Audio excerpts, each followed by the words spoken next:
يلا بينا. ازيكم يا شبابنا، عاملين ايه وايه اخباركم؟ اهلا بيكم في حلقة جديدة من قناة اينشتاين في العلوم. شباب وبنات تانية اعدادي، عاملين ايه وايه اخباركم؟ يا رب دايما تكونوا بخير وبصحة وبسعادة وبسلام دايما يا رب ان شاء الله. هنبتدي النهاردة نحل على الدرس الثالث في الوحدة الاولى، وهو اخر درس في الوحدة الاولى. هنبتدي بأسئلة كتاب الامتحان، وبعد كده هنحل مع بعض أسئلة المتفوقين، وهسيب لكم انتوا واجب أسئلة كتاب المدرسة، وكمان الاختبار الشامل اللي على الدرس ده تحلوه انتوا واجب. هيبقى تقريبا كل اللي احنا قلناه، يعني انا جيت اقرأ اشوف الأسئلة لقيتها مكررة. طب وليه؟ طب حل انت وشوف الدنيا هتمشي معاك ولا لا. ولو في عندك اي سؤال قول لي في الكومنتات، او ادخل على جروب تليجرام واسألني، والدنيا زي الفل، وهناك الناس متعاونة جدا. وانا برد على الاسئلة على طول اول ما انت تبعتها. فطالما وصلك الفيديو ارزع اللايك المتين حالا بالا فعلا، وفعل زر الجرس ليصلكم كل جديد. ويلا بينا نخش في موضوعنا على طول. اكتب الاسم الدال على كل عبارة من العبارات الآتية. نموذج بسيط بيوضح العناصر الثلاثة الأساسية لعملية الاحتراق. طبعا دوت ممكن تقول عليه مثلث النار أو مثلث الاحتراق. رقم 2 مواد قابلة للاشتعال، ده الوقود. رقم 3 الوقود الغير متجدد وهو الأكثر استخدام، ده الوقود الحفري. ممكن يتقال عليه الحفري صح، وممكن يتقال عليه الأحفوري عادي، الاتنين صح، بس زي الدرس نقول الحفري. 4 كمية الطاقة الناتجة من احتراق 1 جرام، طبعا دي القيمة الحرارية للوقود في وفرة من الأكسجين. 5 اتحاد الوقود بالأكسجين ديت عملية الاحتراق. رقم 6 لهب ينتج من اشتعال خليط الوقود الغازي مع الأكسجين، لهب بنزين. احتراق الوقود في كمية محدودة من غاز الأكسجين، ده احتراق غير تام، لكن لو كمية وفيرة يبقى احتراق تام. درجة الحرارة التي تبدأ عندها الوقود بالاشتعال، نتكلم هنا عن درجة الاشتعال. أكمل العبارات الآتية. العناصر الأساسية لعملية الاحتراق هو مثلث النار أو مثلث الاحتراق، اللي هو مين؟ هو الحرارة والأكسجين، حرارة والأكسجين والوقود اللي احنا هنولع فيه. طب الفحم والنفط من أمثلة الوقود الإيه؟ من أمثلة الوقود الحفري، بينما الكحول الإيثيلي ده من أمثلة الوقود الحيوي، علشان ده يا مستر بيستخلص من نبات الذرة، والنباتات اللي هي تعتبر يعني فيها مادة النشا بشكل كبير. الوقود الحفري من أمثلة الموارد الغير متجددة، إنما الوقود الحيوي ده وقود متجدد. يحضر الكحول الإيثيلي من نباتات غنية بمادة النشا مثل نبات الذرة. يوصف غاز الهيدروجين بوقود المستقبل، وده مثال للوقود الصناعي، النوع الثالث من أمثلة الوقود. يتكون الهواء الجوي من نسبة 78% من النيتروجين و21% من الأكسجين. يكون الاحتراق مسحوبا بانبعاث ضوء وحرارة أو كليهما. كلام جميل. يتلون اللهب باللون الأصفر. الأصفر ده عند حدوث احتراق غير تام، إنما الأزرق ده عند حدوث احتراق تام. ينتج عن احتراق غاز الميثان في الهواء الجوي، طبعا ثاني أكسيد الكربون وبخار مية، ما ينفعش تقول مية، لازم تقول بخار مية. ينتج عن احتراق غاز مين في جو من الأكسجين النقي، تكون لهب مين المستخدم في عملية اللحام. طب هو اللهب المستخدم في عملية اللحام اللي بتوصل درجة حرارته 3000 درجة سليزيوس ده مين؟ ده لهب الأوكسي استيلين، يبقى عند احتراق غاز الأسيتيلين فاللهب اسمه الأوكسي أسيتيلين. صوب. طبعا الأكسجين هو العنصر الأساسي لعملية الاحتراق. ثانية كده نشوف الكادر مظبوط ولا لأ. أيوه، كلام جميل. يعمل خليط البروبان والميثان باسم البوتاجاز. لا طبعا البروبان والبيوتان. القيمة الحرارية للوقود مين هي الأكبر؟ للوقود الهيدروجيني أو الوقود الهيدروجين. قول لي انت بقى الرقم بتاعه كام في الكومنتات، يلا يا عم. يستخدم لهب مين في قطع ولحم المعادن؟ لسه قايلين ان هو لهب الأوكسي أسيتيلين. بعد كده رقم 5 يختلف لون لهب بنزين تبعا لكمية الأكسجين. لو كمية الأكسجين وفيرة كتير هيبقى لونه أزرق، لو كمية قليلة هيبقى لونه أصفر. يتصاعد غاز ثاني أكسيد الكربون طبعا عند احتراق جميع أنواع الوقود الحفري. ضع علامة صح أمام العبارة الصحيحة وعلامة خطأ أمام العبارة الخطأ. يمثل غاز البروبان 93% من غاز الطبيعي؟ لا طبعا، يمثل غاز الميثان 93%. خليط غازين البروبان والبيوتان عديماء الرائحة؟ طبعا ده صح، والاتنين دول بيمثلوا غاز البوتاجاز، وكنا بنضيف لهم مادة قولها لي في الكومنتات اللي بيبقى ريحتها شبه ريحة التوم عشان تنبهنا لو في تسريب غاز أو تسريب غاز البوتاجاز أو حاجة. يمثل غاز النيتروجين 21%. ممكن أصلحها بطريقتين، يا إما أشيل النيتروجين وأحط أكسجين وأسيب 21%، يا إما أسيب النيتروجين وأحط 78% عادي. تفاعل الاحتراق طبعا طارد مش ماس، دي غلط. لا يبدأ الوقود في الاشتعال إلا بعد الوصول إلى درجة الحرارة المعينة تعرف بدرجة الاشتعال، دي صح. مش هيشتعل إلا لما يوصل لدرجة الاشتعال. كلما قلت درجة الاشتعال زادت قابلية الوقود للاشتعال، طبعا دي صح. يبقى الاتنين الأخرانيين صح تمام. رقم 5 اختر الإجابة الصحيحة. قدامي مثلث النار، حرارة، أكسجين، يبقى إكس ده هو الوقود. اختار رقم ج. كل مما يلي يعد من أمثلة الوقود الحفري: فحم، بترول، غاز طبيعي. أدي الغاز الطبيعي، أدي الفحم، أدي البترول اللي هو النفط. يبقى الإيثانول أو الكحول الإيثيلي ده أساسا وقود حيوي، نختار الإيثانول. رقم 3 المكون الأساسي للغاز الطبيعي هو الميثان بنسبة 93%. أي الأشكال التالية يعبر عن نسبة الأكسجين بالنسبة للباقي يعني؟ طبعا هنا الأكسجين نفس نسبة النيتروجين، طبعا دي غلط. هنا الأكسجين تساوي نسبة الغازات الأخرى، طبعا غلط. بيقول لك هنا النيتروجين تساوي الأكسجين تقريبا، برضو غلط. لكن هنا النيتروجين أكتر من الأكسجين، والأكسجين ده أكتر من الغازات الأخرى، يبقى أنا أختار د، هو ده التمام. إن النيتروجين 78%، 21% أكسجين، و1% غازات أخرى. تظل الشمعة، أنا الكادر مظبوط، نطمن على الكادر على طول. تظل الشمعة مشتعلة فترة أطول لما أحط لها غاز الأكسجين، تشتعل أكتر.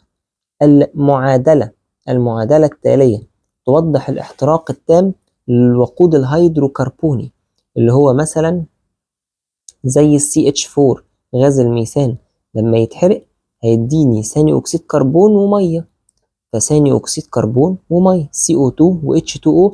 بس خد بالك في دي معناها فيبور، يعني بخار مش مية سائلة يعني.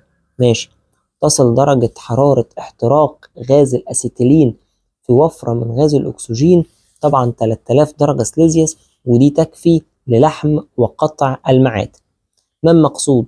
ده سؤال بتاعك، اذكر أهمية السؤال ده برضو بتاعك. تعال نشوف احنا علل.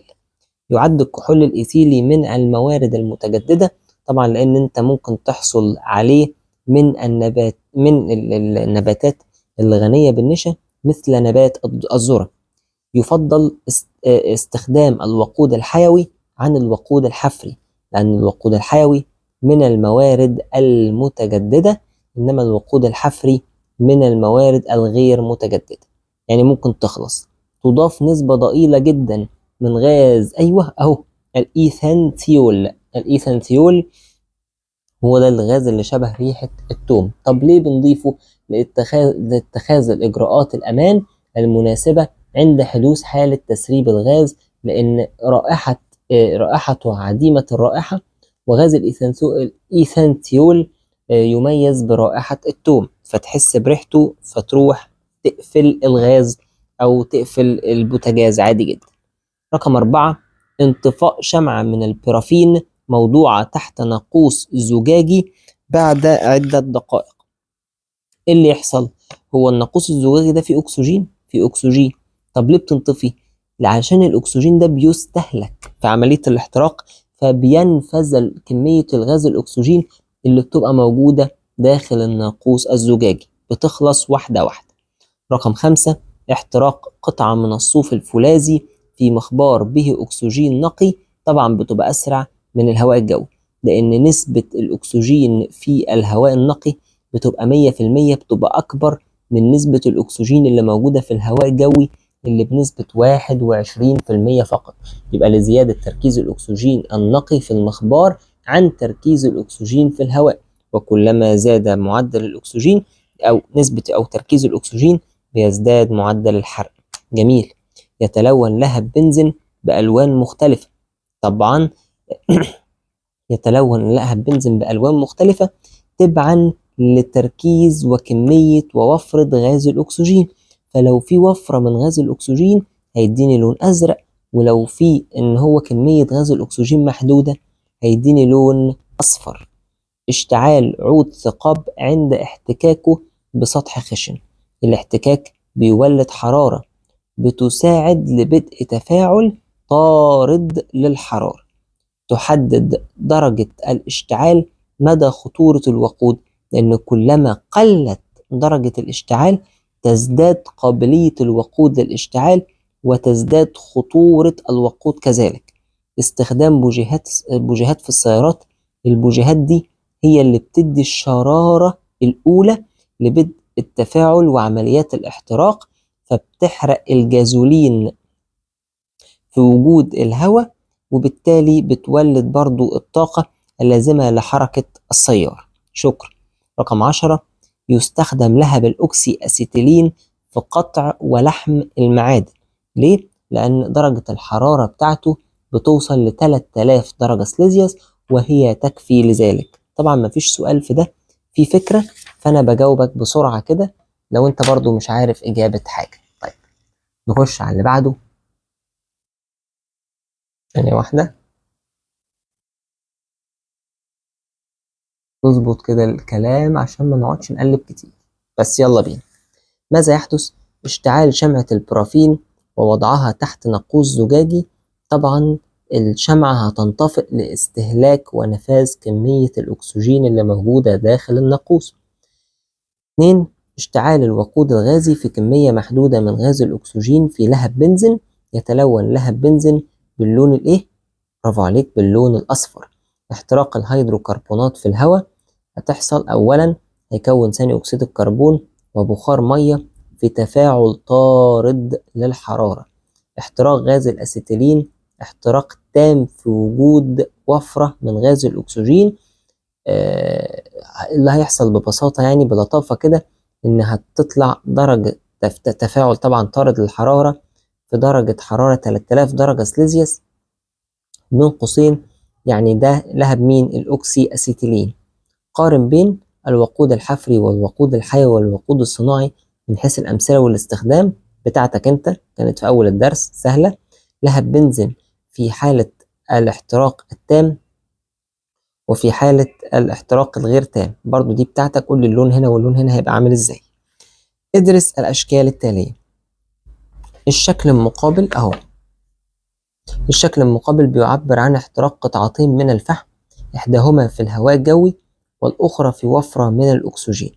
هنا الأكسجين نقي فنسبة الأكسجين أكتر، فكلما زادت نسبة الأكسجين يا مستر بيزداد معدل الاحتراق. حدد في أي حالتين يكون الاحتراق أسرع. طبعا في الأكسجين النقي. شكرا. ده السؤال، حدد في أنهي أسرع؟ طبعا في الأكسجين النقي، لأن كلما زاد معدل أو كمية الأكسجين يزداد معدل الاحتراق. أمامك شمعة مشتعلة مثبتة على لوح زجاجي. ماذا يحدث مع التعليل عندما ننكس عليها مخبارا به؟ أولا غاز الأكسجين، تحط مخبار كده مليان أكسجين، طبعا الاشتعال هيزيد لأن غاز الأكسجين غاز بيساعد على الاشتعال، إنما عند وضع مخبار مملوء بغاز ثاني أكسيد الكربون، غاز ثاني أكسيد الكربون لا بيشتعل ولا بيساعد على الاشتعال فتنطفئ الشمعة. رقم 12 السؤال الأسئلة متنوعة. المعادلتين التاليتان تعبران عن تفاعل احتراق غاز الأسيتيلين في ظروف مختلفة. ده الأوكسي أسيتيلين أصلا اللي هو اللهب يعني. خد بالك هنا الأسيتيلين وهنا أسيتيلين، هنا اتفاعل مع 3 جزيئات أكسجين، وهنا اتفاعل مع 5 جزيئات أكسجين. هنا ما طلعش حرارة وهنا طلع حرارة. ده معناه إن الاحتراق هنا كان احتراق تام، لأن كمية الأكسجين أكتر أهي باينة. يبقى أي معادلتين في احتراق تام. طبعا المعادلة التانية بسبب زيادة أو وفرة الأكسجين في المعادلة التانية، فبالتالي بتزداد معدل الاحتراق. ما اسم اللهب؟ لهب الأوكسي أسيتيلين. ما درجة حرارته؟ 3000 درجة سليزيوس. ما مادة إكس؟ درجة اشتعالها 225 درجة سليزيوس، ومادة واي درجة اشتعالها 38. مين بتشتعل أسرع؟ طبعا اللي هتوصل للاشتعال أسرع هي ال 38 اللي هي مادة واي. ليه؟ لأن كلما قلت درجة الاشتعال تزداد قابلية المادة للاشتعال. اذكر تطبيق تكنولوجي لتفاعل احتراق الهيدروكربونات لهب الأوكسي أسيتيلين. ليه؟ لأن الأوكسي أسيتيلين دي أصلا عبارة عن هيدروكربونات أهي قدامك أهي، C2H2 أصلا. ده الأوكسي أسيتيلين. لما بتعرضها الأكسجين بوفرة وبتتفاعل معاه بتديني ثاني أكسيد كربون ومية وحرارة كتير توصل ل 3000 درجة سليزيوس. بعد كده نخش على السؤال اللي بعده. اشتعال المواد دون وجود مصدر خارجي للحرارة. بنتكلم هنا عن الاشتعال الذاتي، عملية كيميائية تؤدي إلى زيادة نسبة الأكسجين ونقص نسبة الهيدروجين. عملية الأكسدة اللي بعدها عكسها عملية الاختزال. مادة تنتزع الأكسجين، يبقى المادة دي بتعمل اختزال، يبقى المادة دي عامل مختزل، يعني بتشد الأكسجين فبتختزل المادة التانية فهي عامل مختزل. واللي بعدها بتدي أكسجين فهي بتأكسد المادة التانية فهي عامل مؤكسد. شكرا. بعد كده أكمل العبارات الآتية. تفاعل الجليسرين مع مسحوق بالبرمنجانات البوتاسيوم ده تفاعل طارد للحرارة، بينتج لهب لونه أرجواني وبينتج دخان. يعني لو في سؤال ماذا يحدث، التلاتة هم. في الهواء الجوي غاز مين لا يشتعل ولا يساعد على الاشتعال؟ طبعا ثاني أكسيد الكربون، بينما غاز الأكسجين يساعد على الاشتعال. يستخدم مبدأ مين لإطفاء حرائق الصوديوم؟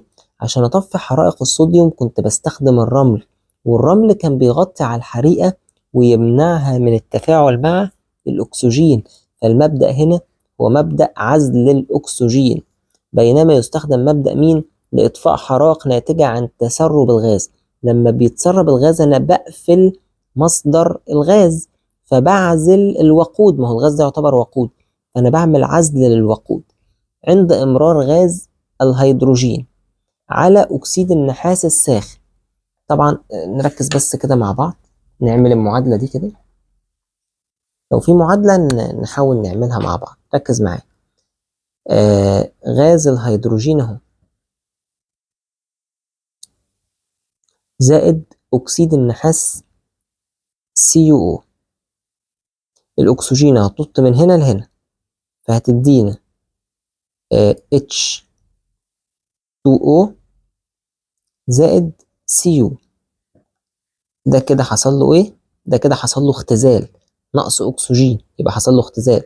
وده كده حصل له إيه؟ ده كده حصل له أكسدة، حصل زيادة في الأكسجين. فلما يجي يقول لي عند إمرار غاز الهيدروجين أهو على أكسيد النحاس الساخن، لونه أسود على فكرة، فيتحول أكسيد النحاس الساخن، هيتحول أكسيد النحاس ده إلى نحاس. نحاس لونه إيه النحاس ده؟ بني محمر. شكرا. طيب لما يحصل التفاعل ده برضو السؤال رقم 5 ماشي، يحدث لغاز الهيدروجين عملية إيه؟ الهيدروجين يا مستر الأكسجين زاد فيه، يبقى عملية أكسدة. طب إيه اللي هيحصل لأكسيد النحاس؟ عملية اختزال، لأن حصل نقص في الأكسجين. طب لما يجي يقول لي العامل المؤكسد تحدث له عملية إيه؟ زي ما قلنا العامل عكس العملية، زي ما الفول عكس الطعمية بالظبط. العامل المؤكسد بيحصل ليه اختزال، والعامل المختزل بيحصل ليه أكسدة. طيب في التفاعل اللي قدامنا ده تعالى كده نكتب المعادلة دي. ماشي، خد بالك هو مش لازم يجيب لك معادلة انت خدتها في المنهج. يعني مثلا اهو عندك بس نفس المبدأ، يعني عندك مثلا Mg زائد CO2 فبيدينا 2MgO زائد C. والله ال Mg اهو واضح ان حصل لها أكسدة، زيادة في الأكسجين، والCO2 اتحولت لC نقصت اكسجين، ماشي، فحصل لها اختزال. فهو بيقول يحدث للمغنيسيوم عملية أكسدة، لذا المغنيسيوم ده يعتبر عامل ايه؟ عامل مختزل. ما هو اللي حصل له أكسدة هو عامل ايه؟ مختزل، ماشي. بس العامل عكس العملية، زي ما الايه، زي ما الفول عكس الطعمية بالظبط، وهي مش عكسها ولا حاجة يعني، بس يعني بوزن يعني. طيب، سهلة، سهلة إن شاء الله. طيب، صوب ما تحته خط. يستخدم الماء في إطفاء حرائق المغنيسيوم. المغنيسيوم ده من الفلزات، بنستخدم الرمل في إطفاء حرائق الفلزات. طبعا ده عزل الأكسجين. يستخدم في طفايات الحرائق غاز ثاني أكسيد الكربون لعزل الحرائق عن الهواء. وفي حاجتين كمان غير ثاني أكسيد الكربون، افتكرهم وقولهم لي في الكومنتات. يلا شغل نفسك معايا كده. في التفاعل، معلش في اهتزاز كده في الترابيزة، حقك عليا حقك عليا. في التفاعل ده يقوم الهيدروجين بدور العامل المؤكسد. العامل المؤكسد ده بيحصل له ايه بالله عليك؟ بيحصل له اختزال، صح؟ مين اللي بيحصل له؟ مين هنا بيحصل له اختزال؟ طبعا السي يو او اتحول لسي يو او، السي يو او اتحول لسي يو، فحصل نقص في الاكسجين. ده معناه ان دي عملية اختزال، يبقى ده عامل ايه؟ عامل مؤكسد. يبقى نكتب اكسيد النحاس. سهل الكلام، لطيف قوي. ضع علامة صح أمام العبارة الصحيحة أو علامة خطأ أمام العبارة الخطأ مع التصويب. يشتعل القش في المناطق الريفية اشتعال غير ذاتي. طبعا اشتعال ذاتي صح، أو اشتعال تلقائي صح. اشتعال مش غير ذاتي، اشتعال ذاتي، يبقى الجملة طبعا غلط. اشتعال ذاتي أو اشتعال تلقائي. يتم إغلاق محابس الغاز عند حدوث الحرائق لعزل الأكسجين. لا طبعا، أنا بقفل الغاز لعزل الوقود. يتميز الماء بانخفاض حرارته النوعية. لا، يتميز الماء بارتفاع حرارته النوعية. كثافة البترول أقل من كثافة المية، وده سبب إن إحنا بنطفيش حرائق البترول بالمية. الأكسدة والاختزال عمليتان متلازمتان يحدثان في نفس الوقت. طبعا أنا صلحتها، مش منفصلتان، لا متلازمتان ويحدثان في نفس الوقت.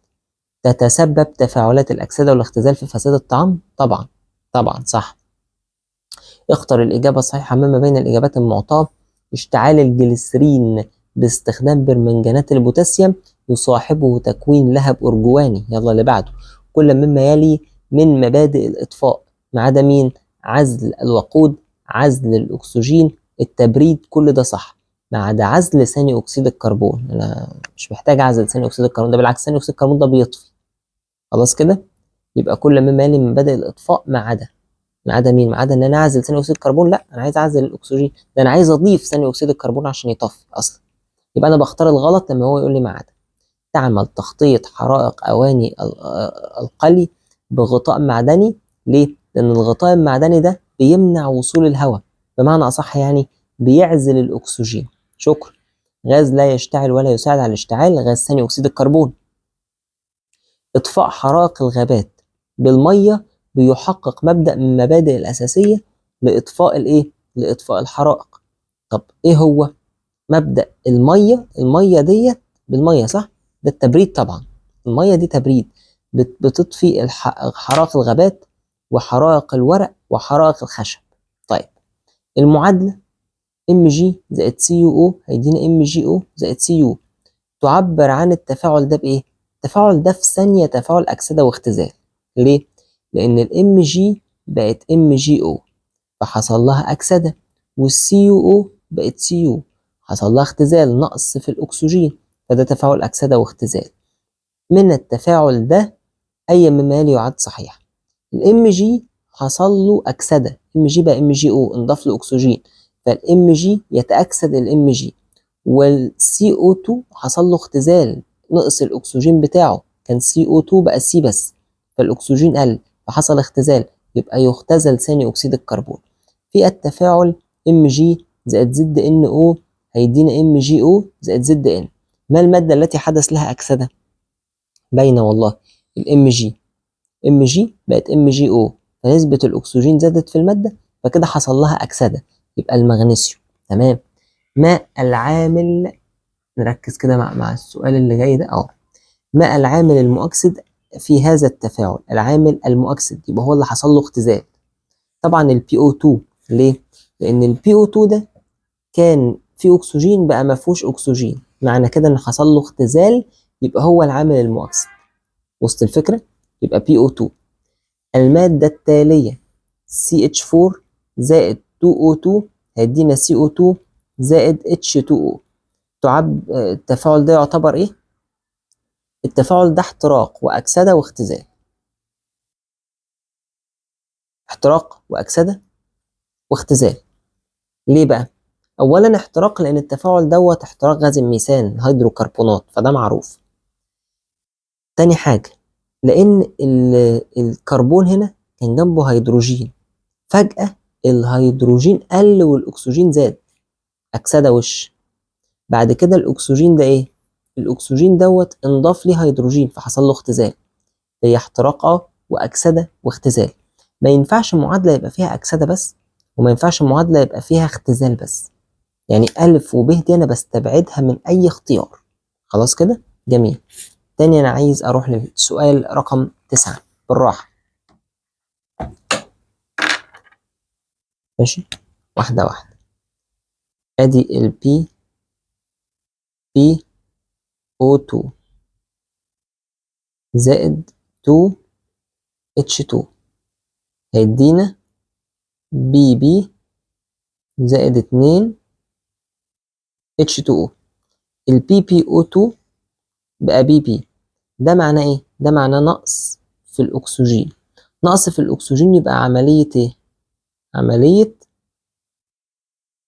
اختزال. طيب الناحية التانية أهو اللي حصل هنا كانت H2 بقت H2O، فحصل زيادة في الأكسجين، يبقى ده عملية إيه؟ عملية أكسدة. جميل. فلو أنا جيت أقول عايز العامل المؤكسد، وهو عملية الاختزال دي حصل لها اختزال، يبقى هي العامل المؤكسد. ليه؟ لأن العامل عكس العملية، فلو هي عملية اختزال يبقى هو عامل مؤكسد على طول، على طول ما فيهاش. سهلة؟ سهل. خش على اللي بعده. في سؤال ما مقصود وسؤال اذكر أهمية، ده بتاعك أنت بقى. خلاص؟ تعال نشوف. علل. لا يمكن أن يدور محرك السيارة بدون وقود. ليه؟ لأن أنت لما مفيش وقود ده معناه إن أنت عملت عزل لعامل من عوامل مثلث أو عدم اكتمال لمثلث النار أو مثلث الحرارة، اللي هو عزلت الإيه؟ الوقود، لعدم اكتمال مثلث الاحتراق يعني غياب الوقود. رقم 2 يتم إطفاء حرائق أواني القلي بتغطيتها بغطاء معدني. ليه؟ علشان انت لما بتغطيها دي كانت من ضمن الأمثلة بتاعة عزل الأكسجين، وبالتالي برضو مثلث الحرارة أو مثلث النار لم يكتمل. وجود دلو مملوء بالرمال في المعامل المدرسية، لأن الرمل يعمل على إطفاء حرائق الفلزات. بين قوسين كده عزل الأكسجين يعني. يمنع تماما إطفاء حرائق الصوديوم أو البوتاسيوم بالمية، لأن المية بتتفاعل مع الفلزات اللي هما يعني زي الصوديوم والبوتاسيوم، وبتعمل تفاعلات طاردة للحرارة وبتبقى خطيرة جدا مع تصاعد غاز الهيدروجين المشتعل.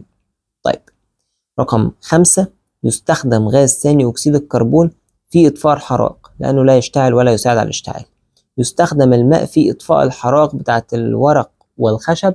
ده النقطة بتاعة التبريد. أول حاجة عشان المية تساعد في إزالة عامل الحرارة اللي هو يعني بتدي تبريد. تاني حاجة بقى الحرارة النوعية. الحرارة النوعية بتاعة المية مرتفعة، مما يجعلها إنها تمتص كمية كبيرة من الطاقة الحرارية، فتؤدي إلى انخفاض درجة حرارة الإيه؟ المادة المشتعلة. طيب لا يستخدم الماء في إطفاء حرائق البترول، لأن البترول كثافته أقل من المية، فبالتالي بيطفو فوق سطح المية مما يساعد على انتشار الحريق أصلا. المية مش بتغطيه، لا ده البترول هو اللي بيغطي المية. تفريغ الهواء عند حفظ الطعام يحافظ عليه فترة أطول. طب ده ليه؟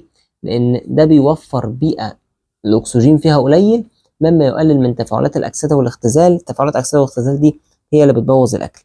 الأكسدة والاختزال عمليتان متلازمتان. السؤال ده موجود بشكل مباشر في الكتاب، يعني ممكن نقوله كده بسرعة. لأن عندما تكتسب مادة اكسجين، يعني الماده دي بتتاكسد، ففي اكيد ماده تانية فقدت اكسجين اللي هي حصل لها اختزال.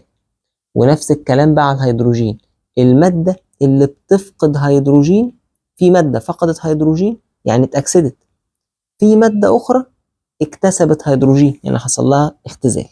خلاص كده، يبقى طالما في ماده كسبت اكسجين يبقى في ماده فقدتها علشان تديها الاكسجين ده. ونفس الكلام في الهيدروجين. ماذا يحدث عند إضافة قطرات من الجليسرين إلى مسحوق بالبرمنجانات البوتاسيوم؟ 1 2 3. أول حاجة ده تفاعل طارد للحرارة، تاني حاجة هيطلع دخان، تالت حاجة أهم واحدة إن اللهب هيطلع لهب لونه أرجواني. استخدام ماء في إطفاء حرائق البترول هيزداد الحريق انتشارا واشتعالا. إمرار تيار من الهواء على مسحوق نحاس مسخن الى درجه الاحمرار. يعني هو بيقول لك السي يو زائد الاو 2 هتدينا سي يو او. طب هو انا لازم اكتب المعادله؟ ما ينفعش مثلا هقول ان هيطلع اكسيد نحاس اسود، لا ما ينفعش. اه تكتب دي زائد ان انت تكتب المعادله. يعني يا مستر معلش، يعني لازم اكتب المعادله ثانيه كده اللي هي السي يو زائد او 2 حراره اهو، لازم اكتب كمان مثلث هيدينا سي يو او. اه وطالما احط هنا 2 وهنا 2 لازم تتوزن كمان. لازم احط معادلة طبعا طبعا. طب مستر هو ما طلبش، مش مهم يطلب، ولو انت ما كتبتهاش تتحاسب عليها برضه، يعني تتحاسب ان انت غلطت فيه، غلطت في السؤال. انت عارف كده، طالما سؤال ليه معادلة لازم المعادلة بتاعته تتكتب. لو هو سؤال مقالي طبعا ماشي. امرار تيار من غاز الهيدروجين على أكسيد النحاس الأسود مع التسخين. أنا ده عايزك أنت اللي تجاوبه. طبعا هو هيحصل إن أكسيد النحاس الأسود هيحصل له، برافو عليك، اختزال، يختزل إلى النحاس اللي لونه بني محمر. ماشي حلو، وهيتكون بخار مية. بس عايزك أنت تكتب لي المعادلة بتاعتها بقى صح. خلاص كده ماشي. قارن بين مثلث الاحتراق ومثلث الإطفاء. ماشي دي سهلة. خلاص. عملية الأكسدة وعملية الاختزال من حيث التعريف والمثال. طب إيه هو التعريف يا مستر؟ من حيث التعريف، من حيث التعريف هتقول التعريف ماشي، اللي هي عملية يحدث فيها إما زيادة في نسبة الأكسجين أو نقص في نسبة الهيدروجين، عملية اختزال العكس. طيب من حيث التعريف كده قلنا. طب من حيث المثال، هنا النحاس لما تفاعل مع الأكسجين اداني أكسيد نحاس، ده مثال. طب عملية الاختزال لما أكسيد النحاس اتفاعل مع الهيدروجين واداني نحاس وإيه ومية أو بخار مية يعني. وتكتب المعادلة، تكتب معادلة هنا تكتب معادلة هنا. عامل مؤكسد وعامل مختزل بتاعتك أنت بقى، قول لي التعريف بتاعك، بتمنح إيه، برافو عليك، وبتنتزع إيه. ماشي. ادرس الأشكال التالية من الشكل المقابل. قول يا سيدي بما تفسر ليه يعني بتستمر الشمعة إكس في الاشتعال. ليه؟ لأن في حواليها وفرة من غاز الأكسجين. ماشي، يبقى بسبب وجود وفرة من غاز الأكسجين في الهواء الجوي. إنما ما مبدأ إطفاء الحرائق اللي تم في المادة واي؟ عزل الأكسجين، هو ده المبدأ. بس خلاص سهلة جميل. خش على اللي بعده رقم 11. واحد نقول بقى 2. في الشكل المقابل يتم إمرار تيار من الهواء على مسحوق نحاس مسخن إلى درجة الإحمرار. ما التغير الذي يطرأ على لون النحاس؟ هيتحول لون النحاس أساسا لونه بني محمر، هيتحول إلى اللون الأسود بسبب أكسدة النحاس وتكون أكسيد النحاس الأسود. اكتب المعادلة التفاعل، قول لي بقى أنت، وقول لي مين العامل المؤكسد فيها ومين العامل المختزل والأكسدة والاختزال فين. سهلة دي خلاص ماشي. طبعا هتكتب مين؟ هتكتب السي يو زائد الاو 2 هيدينا سي يو او. حدد لي العامل المؤكسد والعامل المختزل وفين عملية الأكسدة وفين عملية الاختزال عليه. يعني ايه عليها بقى؟ ماشي، ادي سي يو زائد او 2 هيدينا CuO. كويس كده؟ حط هنا 2 وهنا 2 عشان تتوزن. ماشي. ايه اللي حصل؟ ايه اللي حصل؟ بالراحة. طبعا لو انت عايز تقول هنا S يا سلام، وهنا G الله عليك، وهنا S يا سيدي، تقول ايه بقى؟ تقول ان الCu اتحولت لCuO، فدي عملية ايه؟ أكسدة. يلا. طب وهنا طالما انضافت مادة تانية يبقى عملية اختزال. طب طالما دي حصلت عملية أكسدة يبقى ده عامل ايه؟ عامل مختزل. طب ده عامل ايه؟ عامل مؤكسد. بس سهلة، أنا شايف إنها لطيفة وسهلة مفيهاش حاجة. ماشي. خش على اللي بعده. أسئلة متنوعة. يعتمد إطفاء الحرائق على ما يسمى بمثلث الإطفاء، والذي يقوم على 3 مبادئ. اذكر المبادئ الأساسية لإطفاء الحرائق. أولا الحرارة هيبقى بدلها تبريد، عزل الأكسجين، وإزالة الوقود. تبريد، عزل الأكسجين، إزالة وقود. اذكر التطبيق لكل من المبادئ دي. التبريد مثلا إطفاء حرائق الغابات والخشب والورق بالماء.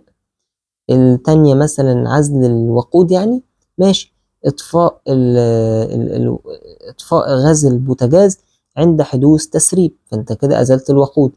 التالتة عزل الأكسجين، إطفاء حرائق الفلزات بالرمال. بس مفيهاش حاجة، مفيهاش حاجة والله. اذكر تطبيق تكنولوجي لتفاعلات الأكسدة والاختزال. فاكر الحتة بتاعت إن أنت بتغطي الأكل عشان تمنع تفاعلات الأكسدة والاختزال اللي بتتلف الطعام؟ بس ما هي دي يا عم الحاج، حفظ الطعام وتفريغ الهواء عشان تقلل نسبة الأكسجين لتقليل معدلات تفاعل الأكسدة والاختزال. ماشي، دي طبعا اللي بتساعد في تلف الطعام. رقم 3، التفاعل ده هيدروجين أكسيد النحاس هيدينا بخار مية ونحاس. ما اسم العملية التي حدثت لكل من أكسيد النحاس الأسود؟ أكسيد النحاس الأسود ده الCuO بقى Cu بس، فحصل ليه عملية إيه؟ برافو عليك، عملية اختزال. كان في أكسجين والأكسجين قل، وغاز الهيدروجين طبعا حصل له عملية أكسدة، العكس يعني. اكتب المعادلة الرمزية التي تعبر عن التفاعل. اكتبها أنت بقى، خلاص حفظناها. ولماذا يعتبر أكسيد النحاس عامل مؤكسد وغاز الهيدروجين عامل مختزل؟ قول لأن أكسيد النحاس، وقول تعريف العامل المؤكسد. يعني إيه؟ لأن أكسيد النحاس يمنح الأكسجين لمين؟ للهيدروجين. وليه غاز الهيدروجين عامل مختزل؟ لأنه زي ما بنقول كده إيه؟ بينتزع الأكسجين من أكسيد النحاس، فبيعمل اختزال لأكسيد النحاس. فاهم حاجة؟ كأنك بتقول التعريف بالظبط، بس أنا مش هقول التعريف بالهيدروجين، هشرح التعريف بالأكسجين، لأن العملية هنا كلها أكسجين.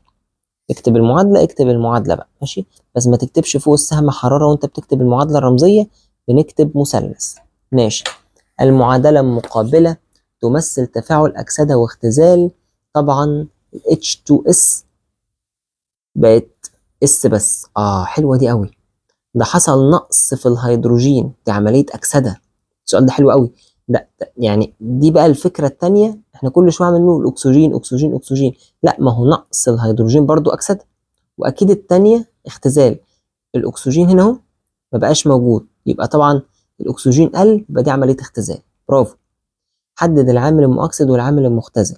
ما هو ده كده ال H2S نقول تاني حصل له اكسده، يبقى هو عامل مختزل، وده حصل له اختزال، يبقى ده عامل مؤكسد.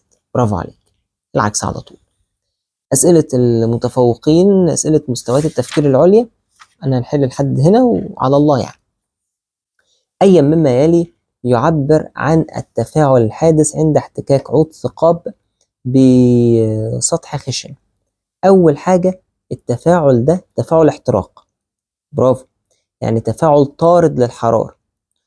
يعني أنا هختار دي، تختار دي. تمام. إزاي طارد وامتص؟ ما ينفعش يبقى طارد للحرارة عشان انطلق الطاقة عند الاحتراق. شكرا. من المخططين اللي قدامي دول، ماشي، أي منهم يعتبر تفاعل احتراق. مبدئيا كده تفاعل احتراق يعني الطاقة اللي طلعت في النواتج أكتر من الطاقة اللي كانت في المتفاعلات. يبقى الطاقة بتاعت النواتج فوق أهو وطاقة المتفاعلات تحت. بص الطاقة بتاعت النواتج أكتر، فالنواتج طاقتها أكتر، يبقى أنا أختار 2. يبقى أنا أختار 2 هنا أو دي. تمام. تفاعل الاحتراق بالله عليك طارد ولا ماس؟ طبعا طارد، يبقى أنا أختار د. مخطط 2 وطارد للحرارة. برافو. النسبة بين سرعة الاحتراق بتاعت قطعة الفحم في الهواء الجوي وسرعة احتراقها في مخبار فيه أكسجين. لما المخبار يبقى فيه أكسجين يعني تركيز الأكسجين فيه عالي، يبقى طبعا في المخبار أسرع، يبقى رقم قليل على رقم كتير. هنا قليل، هنا الاحتراق يبقى عالي، يبقى طبعا أقل من الواحد، أصغر من الواحد. أي مما يلي يمثل تفاعل أكسدة واختزال. والسؤال ده جامد أوي، جامد أوي بجد يعني. ركز معايا بقى. هو في معلومة كده عايز أقولها لك، إن في مفهوم تقليدي ومفهوم إلكتروني. ماشي، مش عليك يعني، بس السؤال ده المفروض مش عليك ومش هيجيلك في امتحان خالص. بس يعني اعرفوا إن الأكسدة يعني فقد إلكترونات، كويس كده، والاختزال يعني اكتساب إلكترونات. تاني، الأكسدة ده دال يبقى فقد ده إلكترونات، والاختزال بالت يبقى اكتساب إلكترونات. حلو الكلام ده؟ ماشي. تعالى كده نكتب المعادلة دي لأن هي دي الإجابة يعني. خلاص أنت مش عليك أصلا الكلام ده يعني، مش عليك المفهوم الإلكتروني.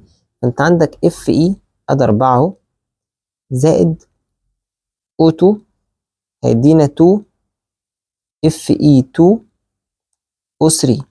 طيب هنا دي ذرة، خلاص كده، فشحنتها بصفر، ودي برضو ذرة جزيء يعني شحنته بصفر برضو.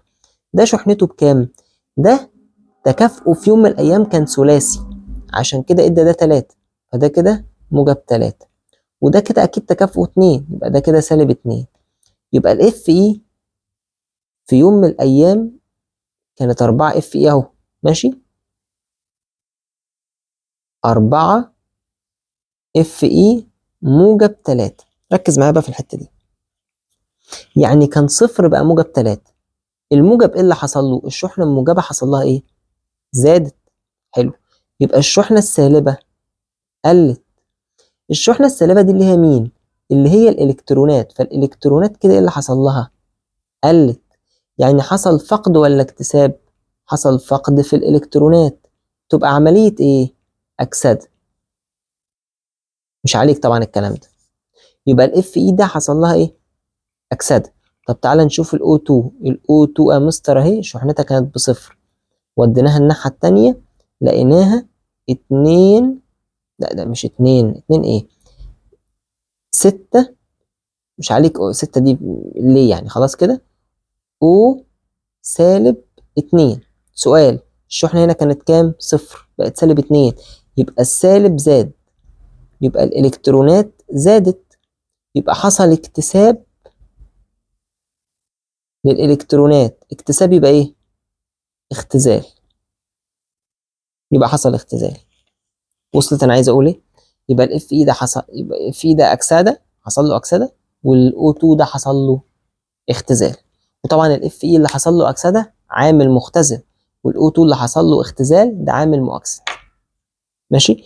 طبعا مش مطلوب منك خالص ان انت تبقى عارف الكلام ده خالص خالص يعني. ماشي. ومش عليك نهائي اللي انا قلته ده خالص يعني. انت لو انت مش فاهمه تمام، لو انت مش فاهم السؤال ده عادي. طيب في اي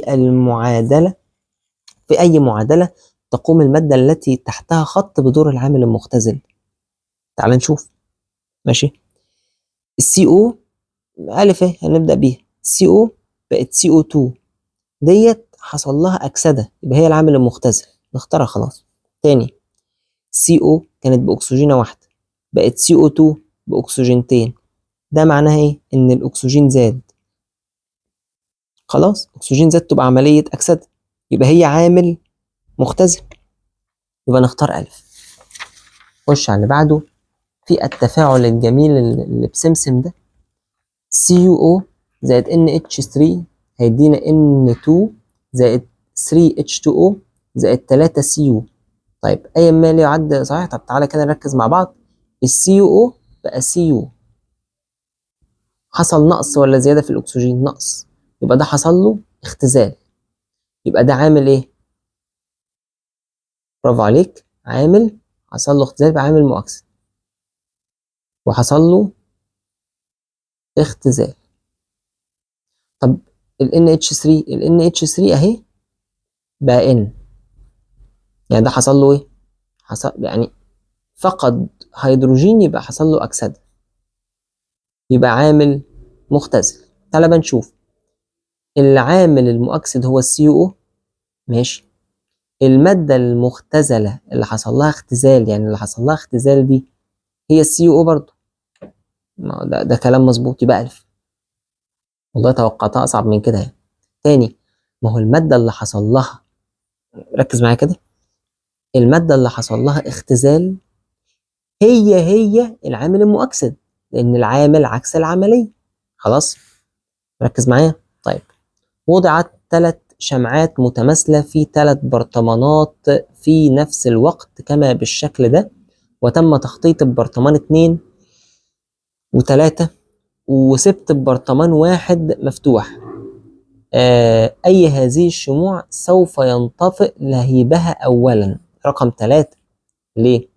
لأن ده كمية الأكسجين عمرها ما هتخلص، لكن هنا كمية الأكسجين هتخلص، وهنا كمية الأكسجين برضو هتخلص، بس هنا الإناء أكبر أو الوعاء أكبر أو البرطمان أكبر يعني، فأكيد كمية الأكسجين فيه أكتر، لكن هنا كمية الأكسجين أقل، فهيستهلك الأكسجين بسرعة، فالشمعة هتنطفي.